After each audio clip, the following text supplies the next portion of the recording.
was an active member in the Army National Guard here in South Dakota. I deployed once to Iraq in 2007 and 2008. I served my country meritoriously, and I struggled after my deployment when I came back. In my opinion, every veteran that leaves the military suffers loss. It doesn't necessarily have to be combat related or PTSD related, but every service member suffers loss when they leave because they're leaving not only their job, but the family that they've built over the years that they've been there. In a matter of 6 months. And the desperation fell in soon after that, and my life just started to spiral out of control.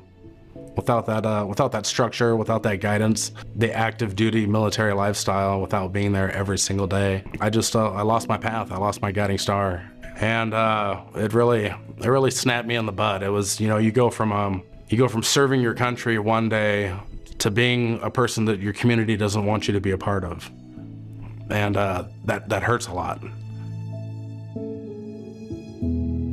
I was incarcerated for an extended period of time, nobody's fault but my own. I had the clothes on my back, the shoes on my feet, a toothbrush and a tube of toothpaste, and I had nothing. I had nowhere to go.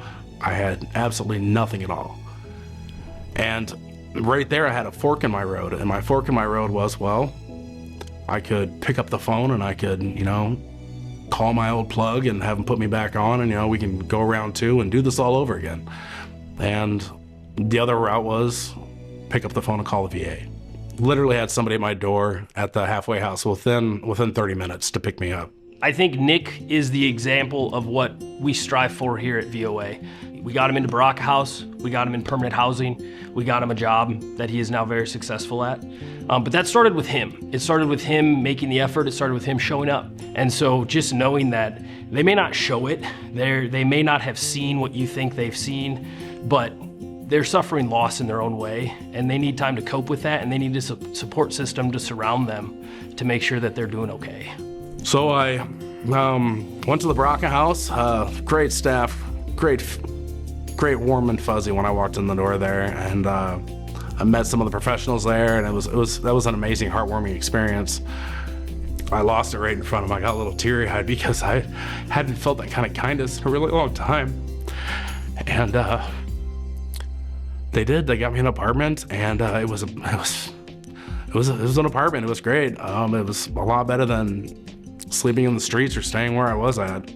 So our Veteran Services Center is basically a place where any veteran who's suffering with homelessness or at risk of homelessness can come in. They can get emergency food, they can get emergency services, they can get showers. We have showers available for them. We have laundry services available to them. We have some great donors throughout the city that come and drop food off for them so they can take as much as they want. We have internet access, we have access to computers if they need to do job search or build a resume, and then we have trained professionals there that are able to help them build a resume if they're not sure how to. I really, pardon my language, I took life by the balls. I took every opportunity that I had that knocked on my door. Within, I think, I want to say 3 or 4 weeks after that, I got my CDL back, and another month after that, I bought a car. Fell back in love with an old love of mine, and we had a baby shortly after that, and I'd never in a million years thought that I would be where I'm at today if it wasn't for the fellow brethren that I have at the Volunteers for America. It's really been amazing. I'm now a mentor for the Veterans Court Services here in Sioux Falls, so I have mentees that I mentor. It's good to pay it forward. That's the best phrase that I like to use there, is paying it forward.